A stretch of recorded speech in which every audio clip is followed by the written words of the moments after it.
الله أكبر. الله أكبر. الحمد لله رب العالمين الرحمن الرحيم مالك يوم الدين إياك نعبد وإياك نستعين اهدنا الصراط المستقيم صراط الذين أنعمت عليهم غير المغضوب عليهم ولا الضالين.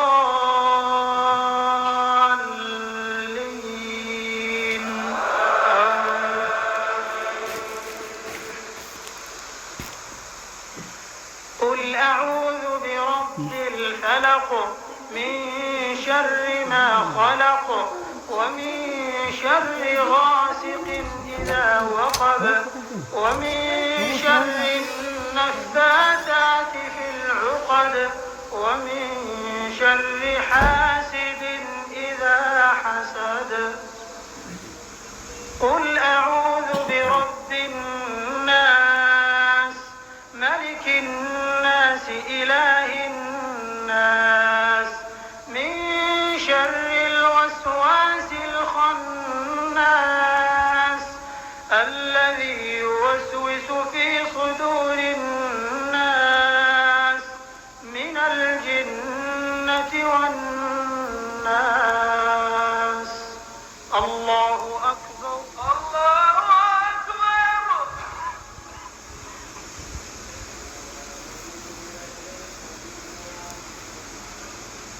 سمع الله لمن حمده. ربنا ولك الحمد. اللهم إنا نحمدك ونستعينك ونستهديك ونستغفرك ونتوب إليك ونثني عليك الخير كله نشكرك ولا نكفرك ونخلع ونترك من يفجرك. اللهم إياك نعبد ولك نصلي ونسجد وإليك نسعى ونحفد نرجو رحمتك ونخشى عذابك إن عذابك الجد بالكفار ملحق. اللهم لك الحمد بكل نعمة أنعمت بها علينا في قديم أو حديث أو خاصة أو عامة أو سر أو علانية. لك الحمد بالإسلام ولك الحمد بالإيمان ولك الحمد بالقرآن ولك الحمد على ما يسرت لنا من إتمام القرآن والتوفيق للصيام والقيام. اللهم لك الحمد كثيرا كما تنعم كثيرا ولك الشكر كثيرا كما تجزل كثيرا. اللهم لك الحمد على نعمك العظيمة وآلائك الجسيمة. اللهم لك الحمد بكل نعمك علينا يا رب العالمين. اللهم لك الحمد على ما أتممت علينا شهرنا وعلى ما يسرت لنا من إتمام قرآننا يا رب العالمين. اللهم لك الحمد على نعمك العظيمة وآلائك الجسيمة حيث أرسلت إلينا أفضل رسلك وأنزلت إلينا خير كتبك وشرعت لنا أفضل شرائع دينك وجعلتنا من خير أمة أخرجت للناس وهديتنا لمعالم دينك الذي ليس به التباس. لا إله إلا الله المتوحد في الجلال بكمال الجمال تعظيما وتكبيرا المتفرد بتصريف الأمور على التفصيل والإجمال تقديرا وتدبيرا. اللهم لك الحمد كالذي نقول وخيرا مما نقول، ولك الحمد كالذي تقول. لك الحمد حتى ترضى، ولك الحمد إذا رضيت، ولك الحمد بعد الرضا. اللهم إنا عبيدك بنو عبيدك بنو إمائك، نواصينا بيدك، ماض فينا حكمك، عدل فينا قضاؤك. نسألك اللهم بكل اسم هو لك سميت به نفسك أو أنزلته في كتابك أو علمته أحدا من خلقك أو استأثرت به في علم الغيب عندك، أن تجعل القرآن العظيم ربيع قلوبنا ونور صدورنا وجلاء أحزاننا وذهاب همومنا وغمومنا، وقائدنا وسائقنا إلى رضوانك وإلى جناتك جنات النعيم. اللهم ألبسنا به الحلل وأسكننا به الظلل وأسبغ علينا به النعم وادفع عنا به النقم. اللهم اجعلنا ممن يتلوه حق تلاوته على الوجه الذي يرضيك عنا. اللهم اجعل القرآن العظيم لقلوبنا جلاء، ولأبصارنا جلاء، ولقلوبنا ضياء، ولأسقامنا دواء، وعن الذنوب ممحصا، وعن النار مخلصا، وإلى أعلى جناتك قائدا يا عالمين. اللهم ذكرنا منه ما نسينا، وعلمنا منه ما جهلنا، وارزقنا تلاوته آناء الليل وأطراف النهار على الوجه الذي يرضيك عنا. اللهم اجعلنا ممن يقيم حروفه وحدوده، ولا تجعلنا ممن يقيم حروفه ويضيع حدوده يا رب العالمين. اللهم ارزقنا العمل بكتابك، اللهم ارزقنا التخلق بكتابك والتأسي بنبيك صلى الله عليه وسلم. اللهم اجعل ما تلوناه حجة لنا لا حجة علينا يا إلهنا وخالقنا ورازقنا. اللهم تقبل صيامنا ودعاءنا وتلاوتنا وقيامنا يا رب العالمين. اللهم اهدنا فيمن هديت، وعافنا فيمن عافيت، وتولنا فيمن توليت، وبارك لنا فيما أعطيت، وقنا واصرف عنا برحمتك شر ما قضيت، فإنك تقضي ولا يقضى عليك، إنه لا يذل من واليت ولا يعز من عاديت، تباركت ربنا وتعاليت. لك الحمد على ما قضيت، ولك الشكر على ما أعطيت. نستغفرك اللهم من جميع الذنوب والخطايا ونتوب إليك، لا ملجأ ولا منجا منك إلا إليك.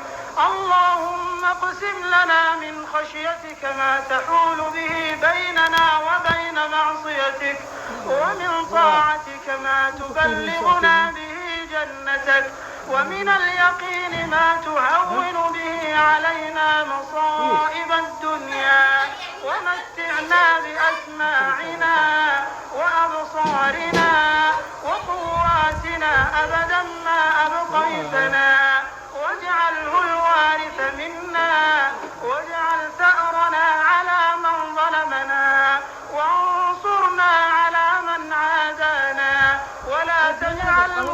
عقدتنا في ديننا ولا تجعل الدنيا أكبر همنا ولا مبلغ علمنا ولا إلى النار مصيرنا واجعل الجنة هي دارنا ولا تسلط علينا بذنوبنا من لا يخافك فينا ولا يرحمنا برحمتك يا أرحم الراحمين.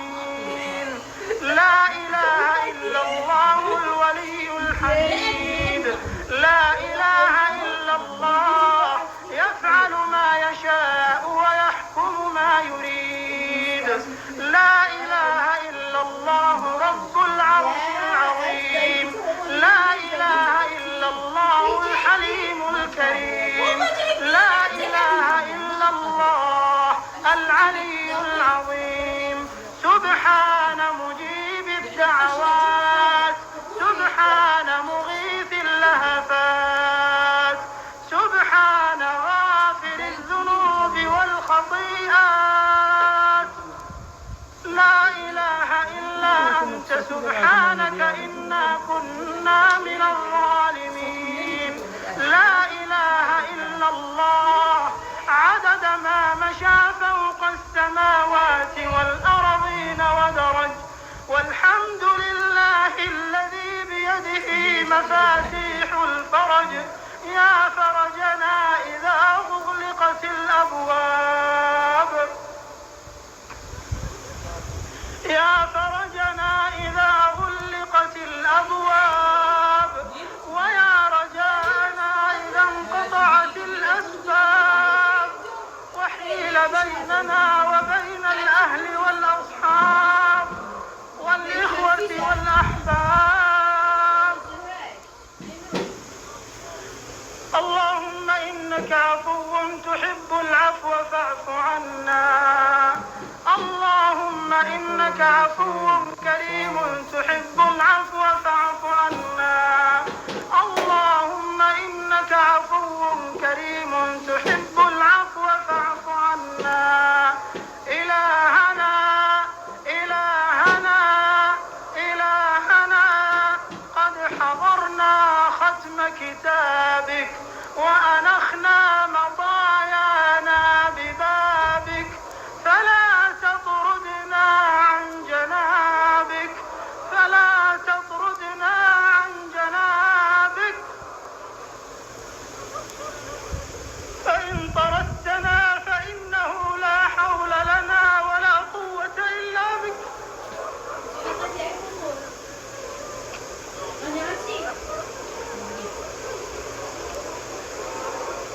اللهم أعز الإسلام والمسلمين وأذل الشرك والمشركين ودمر أعداء الدين واجعل هذا البلد آمنا مطمئنا وسائر بلاد المسلمين. اللهم آمنا في أوطاننا وأصلح أئمتنا وولاة أمورنا، واجعل اللهم ولايتنا في من خافك واتقاك واتبع رضاك يا رب العالمين. اللهم وفق جميع ولاة المسلمين للحكم بشريعتك واتباع سنة نبيك صلى الله عليه وسلم وإظهار دينك وإقامة حدودك يا رب العالمين. اللهم وفقهم صراطك المستقيم وأعنهم على القيام بوظائف دينك القويم. اللهم وفق إمامنا خادم الحرمين الشريفين إلى ما تحبه وترضاه. اللهم وأعنه على أمور دينه ودنياه. اللهم وفقه لهداك واجعل عمله في رضاك. اللهم كن له مؤيدا ونصيرا واجعله لأوليائك معينا وظهيرا يا رب العالمين. اللهم وفقه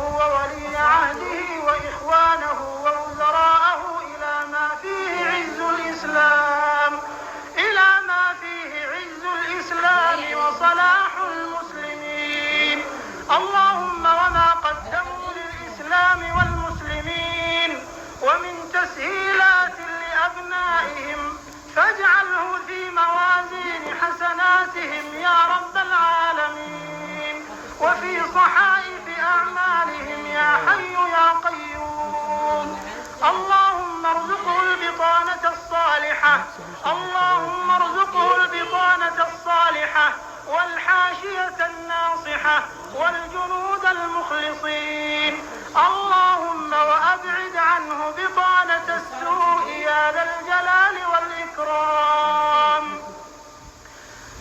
اللهم إنا نسألك فعل الخيرات وترك المنكرات وحب المساكين، وأن تغفر لنا وترحمنا، وإذا أردت بعبادك فتنة فاقبضنا إليك غير مفتونين.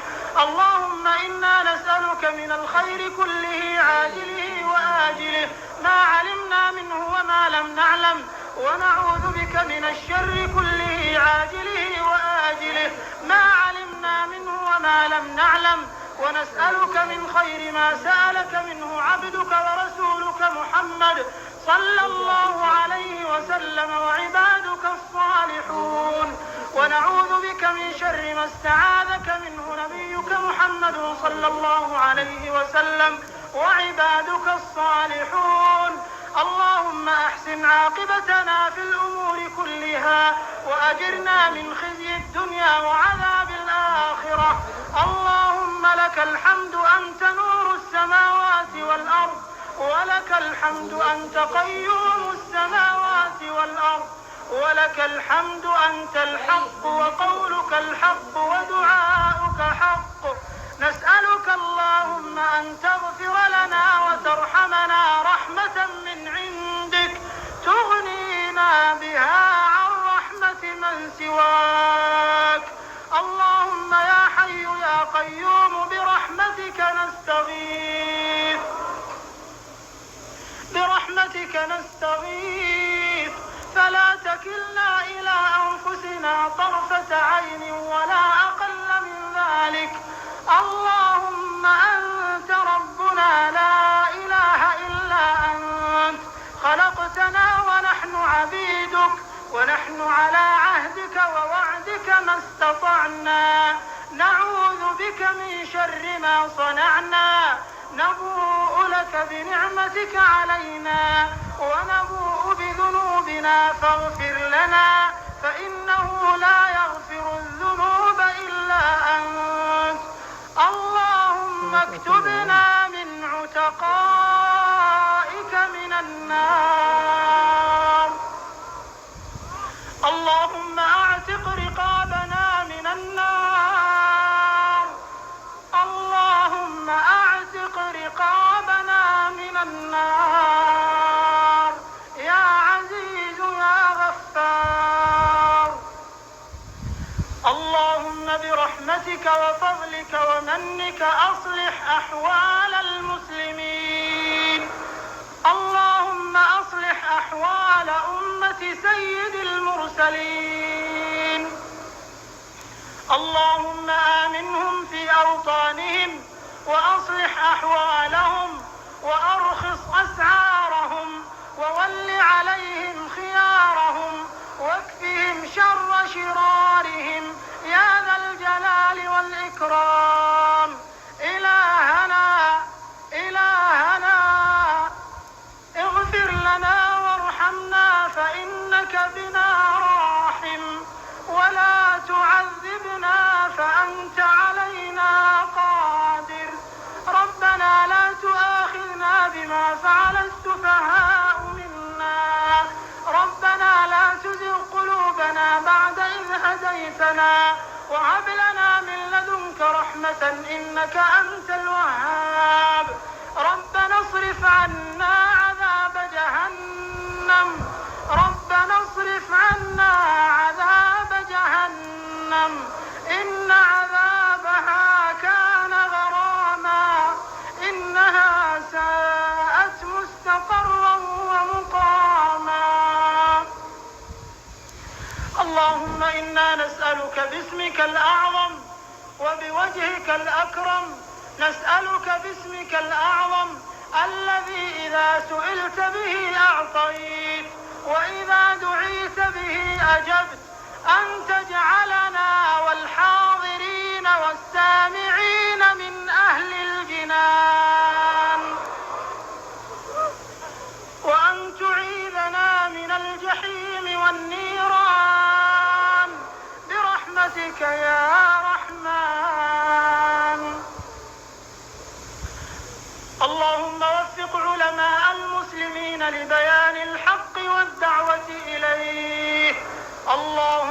واجمع قلوب الدعاة إلى سبيلك على كتابك وسنة نبيك صلى الله عليه وسلم، وألف بين قلوبهم يا رب العالمين. اللهم أصلح شباب المسلمين، اللهم اجعلهم قرة أعين لأوطانهم ومجتمعاتهم وأسرهم وآبائهم وأمهاتهم. اللهم حبب إليهم الإيمان وزينه في قلوبهم، وكره إليهم الكفر والفسوق والعصيان، واجعلهم من الراشدين يا أرحم الراحمين. اللهم أصلح نساء المسلمين، اللهم ارزقهن العفاف والحشمة والحياء، وأعذهن من التبرج والسفور يا رب العالمين. اللهم أعذهن من موجات التغريب والتفرج يا رب العالمين. اللهم انصر دينك وكتابك وسنة نبيك وعبادك المؤمنين. اللهم من أرادنا وأراد ديننا وبلادنا بسوء فأشغله بنفسه، اللهم فأشغله بنفسه ورد كيده في نحره، واجعل تدبيره تدميرا عليه يا سميع الدعاء. اللهم قاتل الكفرة والملحدين الذين يصدون عن سبيلك ويعادون أولياءك. اللهم اشدد عليهم وطأتك وارفع عنهم عافيتك، وأدر عليهم دوائر السوء يا قوي يا عزيز. اللهم أنزل عليهم بأسك الذي لا يرد عن القوم المجرمين. اللهم من أراد الحرمين الشريفين بسوء فشل أركانه، اللهم فشل أركانه، وجمد الدماء في عروقه يا قوي يا عزيز. اللهم اجعلها آمنة مطمئنة ما بلغ الليل والنهار يا رب العالمين. اللهم انصر إخواننا المجاهدين في سبيلك في كل مكان، اللهم انصرهم على عدوك وعدوهم يا قوي يا عزيز.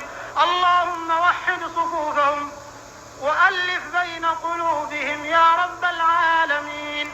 اللهم إنهم حفاة فاحملهم، وحفاة وعراة فاكسهم يا رب العالمين، ومساكين فارحمهم يا ولي المستضعفين. اللهم عجل لأوليائك الفرج والعافية والنصر والتمكين في كل مكان يا رب العالمين. اللهم انصر إخواننا المجاهدين في فلسطين وفي أفغانستان وفي بورما وأريتريا وكشمير والصومال وفوق كل أرض وتحت كل سماء يا رب العالمين. اللهم وفق جميع المسلمين والمسلمات والمؤمنين والمؤمنات. اللهم وفق الأحياء واغفر للأموات، إنك سميع قريب مجيب الدعوات. اللهم اغفر لجميع موتى المسلمين الذين شهدوا لك بالوحدانية ولنبيك بالرسالة وماتوا على ذلك. اللهم اغفر لهم وارحمهم وعافهم واعف عنهم وأكرم نزلهم ووسع مدخلهم واغسلهم بالماء والثلج والبرد ونقهم من الذنوب والخطايا كما ينقى الثوب الأبيض من الدنس. اللهم وأنزل على قبورهم الضياء والنور والفسحة والسرور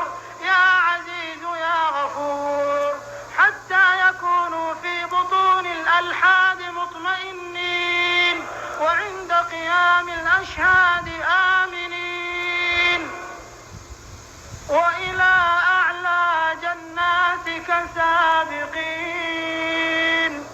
اللهم ارحمنا إذا صرنا إلى ما صاروا إليه.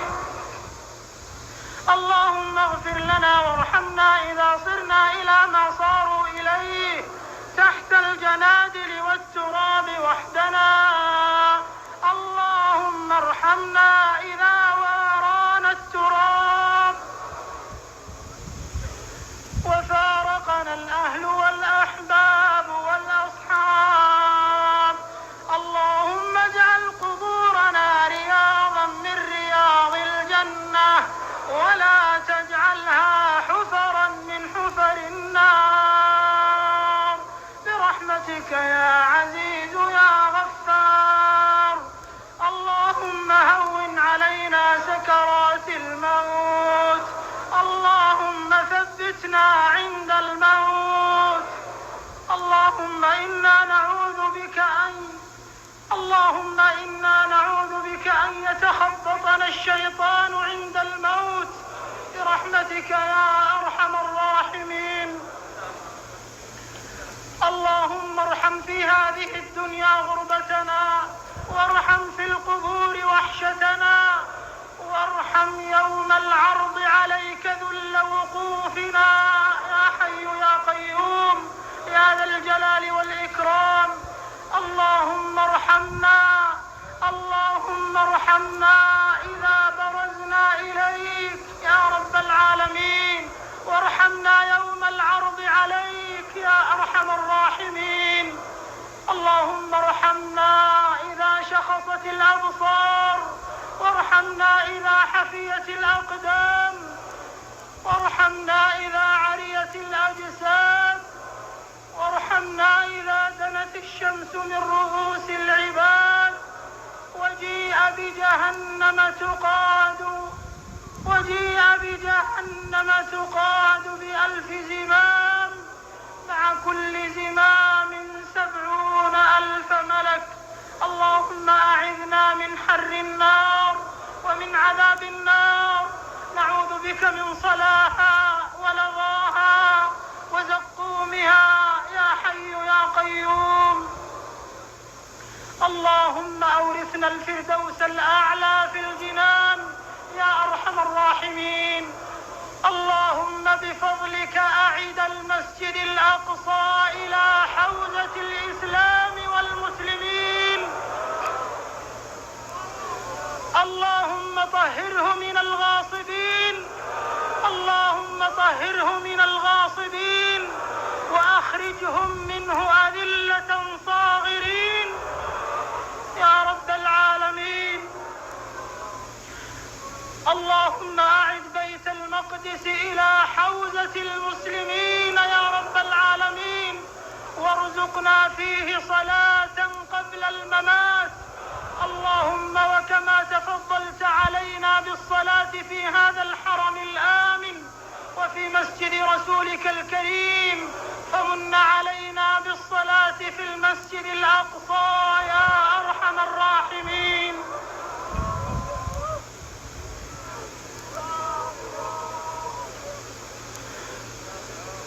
ربنا تقبل منا إنك أنت السميع العليم، واغفر لنا إنك أنت الغفور الرحيم. اللهم احفظ مجتمعات المسلمين من كل الآفات، وعمها بالخيرات والبركات، وطهرها من المعاصي والمنكرات. اللهم ادفع عنا الغلا والوبا والربا والزنا والمخدرات والمسكرات والزلازل والمحن وسوء الفتن ما ظهر منها وما بطن. اللهم بفضلك أصلح وسائل الإعلام ومناهج التعليم في بلاد المسلمين. اللهم اجعلها قنوات توجيه وتربية وبناء يا أرحم الراحمين. اللهم اختم لنا بخير، اللهم اختم لنا بخير، واجعل عواقب أمورنا إلى خير. اللهم اجعل خير أعمالنا أواخرها، وخير أعمالنا خواتمها، وخير أيامنا يوم نلقاك، واجعلنا أغنى خلقك بك وأفقر عبادك إليك، وهب لنا غنى لا يطغينا وصحة لا تلهينا، وأغننا اللهم بفضلك عمن أغنيته عنا. اللهم أعد علينا رمضان أعواما عديدة، اللهم أعد علينا رمضان أعواما عديدة وأزمنة مديدة. اللهم أعده على الأمة الإسلامية وهي ترفل بثوب العز والنصر على أعدائها يا قوي يا عزيز. اللهم أعده علينا سنينا بعد سنين، مجتمعين غير متفرقين، متبعين غير مغيرين ولا مبدلين. اللهم ارزقنا الاستقامة على الأعمال الصالحة في رمضان وبعد رمضان. اللهم ارزقنا التوبة الصادقة والإنابة المخلصة. اللهم استر عوراتنا وآمن روعاتنا وتول أمرنا وفك أسرنا وأعتقنا من النار. اللهم فرج هم المهمومين من المسلمين ونفس كرب المكروبين واقض الدين عن المدينين وفك أسر المأسورين. اللهم انصر إخواننا الأكراد على طاغية العراق يا رب العالمين. اللهم إن أرادنا بسوء فأشغله بنفسه ورد كيده في نحره. اللهم إن مكر بنا فامكر به وإن كادنا فكده يا أرحم الراحمين يا قوي يا عزيز. اللهم احفظنا بالإسلام قاعدين وقائمين وراقدين، ولا تشمت بنا الأعداء ولا الحاسدين يا قوي يا عزيز يا أرحم الراحمين يا ذا الجلال والإكرام. اللهم فكما وفقتنا للصيام والقيام فمن علينا بالقبول يا ديان. اللهم من علينا بالقبول. إلهنا لا تطردنا ولا تردنا خائبين برحمتك يا أرحم الراحمين. اللهم اجعل اجتماعنا هذا اجتماعا مرحوما، واجعل تفرقنا بعده تفرقا معصوما، ولا تجعل فينا ولا معنا شقيا ولا محروما. اللهم هؤلاء عبادك اجتمعوا إليك في أفضل مكان وأفضل زمان يدعونك، فاللهم استجب دعاءهم، ويستغفرونك فاللهم فاغفر لهم يا أرحم الراحمين. اللهم ولا تردهم خائبين. اللهم ارحم ضعفنا واجبر كسرنا وتول أمرنا، واختم بالصالحات أعمالنا وبالسعادة آجالنا يا رب العالمين. اللهم اجبر كسرنا على فراق شهرنا.